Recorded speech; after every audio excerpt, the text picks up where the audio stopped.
देखिए, अब हम यहाँ क्लास ए एम्पलीफायर की एक प्रॉब्लम देखने जा रहे हैं। तो एक class A series fed amplifier is shown in figure, operates from DC source, is applied sinusoidal input signal, generates peak base current 9 ampere. Peak base current की वैल्यू यहाँ गिवन है एसी करंट के लिए। तो पीक बेस करंट दिया है, calculate quiescent current I C Q, quiescent voltage I C Q, DC input power PDC, AC power output that means PAC calculate करना है, इफिशियंसी कैलकुलेट करना है, और यहाँ बीटा की वैल्यू दिया है, assume beta equal to 50 and V base emitter equal to 0.7 volt. तो हम देख सकते हैं कि आई बी पीक दिया हुआ है यहाँ पे, आई बी पीक दिया हुआ है यहाँ पे, that is equal to 9 ampere. इसके अलावा आई बी पीक दिया हुआ है 9 मिली एम्पियर यहाँ पे। इसके अलावा वी बेस एमीटर 0.7 वोल्ट दिया हुआ है। इसके अलावा बीटा की वैल्यू 50 गिवन है।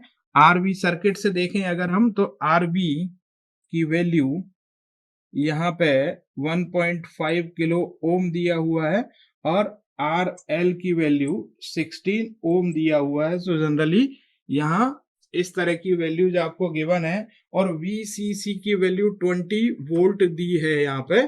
तो अब हम सर्किट को स्टार्ट करेंगे। तो पहला ICQ के लिए, दैट मीन्स क्वासिएंट कलेक्टर करंट के लिए स्टार्ट करेंगे। तो जैसा कि हम एनालिसिस कर चुके हैं, IBQ is equal to VCC minus V base emitter divided by RB।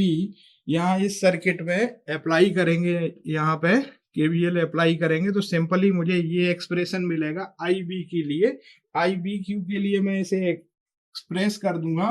तो VCC की वैल्यू 20 माइनस VV 20.7 वोल्ट, और इसके अलावा RB की value 1.5 into 10 to the power 3 होता है। यहाँ गिवन है आरबी की वैल्यू। तो इसको जब मैं कैलकुलेट करूंगा तो आई बी क्यू की वैल्यू कैलकुलेट होके आएगी 12.87 मिली एम्पियर।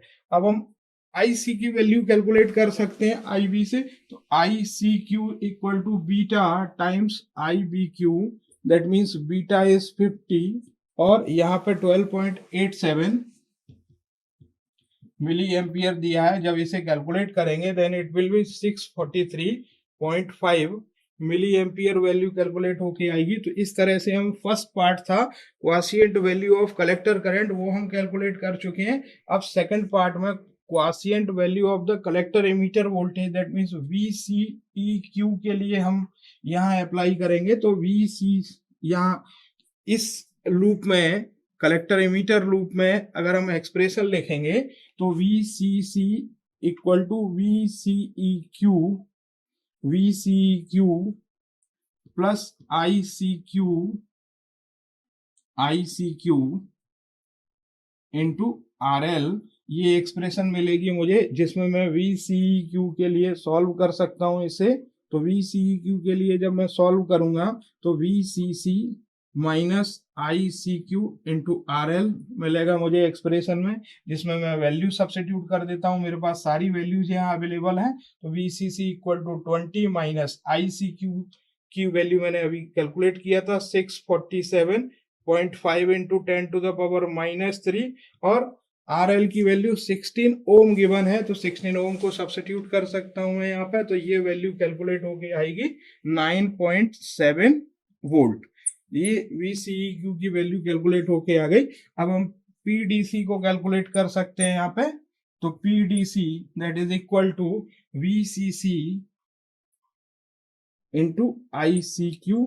तो VCC की वैल्यू 20 वोल्ट है मेरे पास। ICQ की वैल्यू मैंने यहाँ से कैलकुलेट किया है 647, दैट इज 647.5 मिली एम्पियर।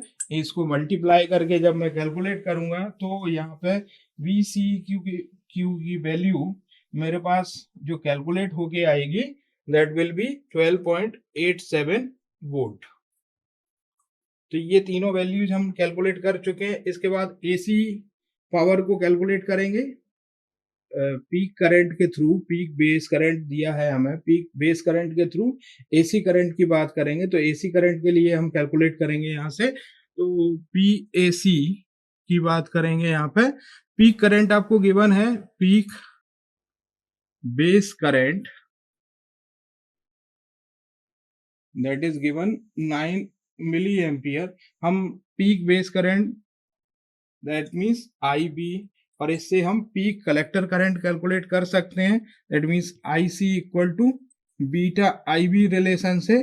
तो it will provide 50 into 9 that means 450 milli ampere में मिल जाएगा आपको। और ये कैसा है, पीक करंट, पीक करंट है। अब हम जानते हैं कि ICRMS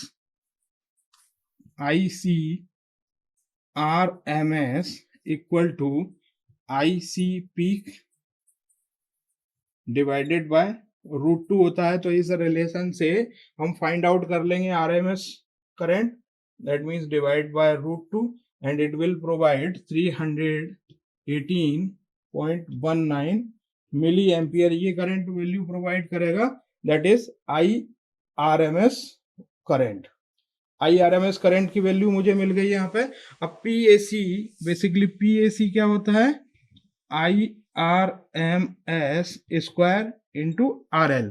तो हम सब्स्टिट्यूट कर देंगे इसमें value, 318.19 into 10 to the power -3 का स्क्वायर इंटू 16 ओम था RL की वैल्यू। तो इसे जब कैलकुलेट करेंगे then it will provide 1.619 watt. That means PAC की वैल्यू आ गई 1.619 वॉट। अब हमें इफिशियंसी भी कैलकुलेट करना है, जैसा क्वेश्चन में पूछा गया था। तो fifth part is the efficiency, ये फोर्थ पार्ट था जो इस क्वेश्चन में पूछा गया था। हमने PAC कैलकुलेट कर लिया है, fifth part is the efficiency. तो इफिशियंसी कैलकुलेट करने के लिए हम क्या देखेंगे, percent efficiency eta that is equal to PAC upon PDC into 100। अभी हम कैलकुलेट कर चुके हैं यहाँ पे 1.619 डिवाइडेड बाय, तो यहां से देख सकते हैं तो PAC की वैल्यू 1.619 12.87 इंटू 100%। तो जब ये इसको कैलकुलेट करेंगे then it will provide 12.58% value of the efficiency. तो यहां से हमने इस क्लास ए एम्पलीफायर को कैलकुलेट किया। क्लास ए एम्पलीफायर के डिफरेंट कैलकुलेशन किए और डिफरेंट कैलकुलेशन के बाद इफिशियंसी जो आई है कैलकुलेट होकर 12.58% आई है, दैट इज वेरी पुअर। लेकिन जब आपको क्वेश्चंस दिया जाता है तो क्वेश्चन में आपको इस तरह से कैलकुलेशन करना है, पहले डीसी एनालिसिस करना है, डीसी के लिए कैलकुलेट करना है, IBQ के लिए, ICQ के लिए, VCEQ के लिए कैलकुलेट करना है, फिर उसके बाद DC पावर के लिए कैलकुलेट करना है, AC के टर्म में आपको AC पावर के लिए कैलकुलेट करना, जिस तरह की वैल्यूज आपको गिवन है, पीक टू पीक गिवन है, मैक्सिमम गिवन है, RMS वैल्यू गिवन है, सभी टर्म में हम देख सकते हैं, सभी टर्म में आपस में रिलेशंस है, उससे कैलकुलेट कर सकते हैं। और परसेंटेज इफिशियंसी जब कैलकुलेट करना हो तो PAC upon PDC into 100 formula, simple तरीके से इस तरह से हम पावर एम्पलीफायर्स की प्रॉब्लम को सॉल्व कर सकते हैं। Thank you.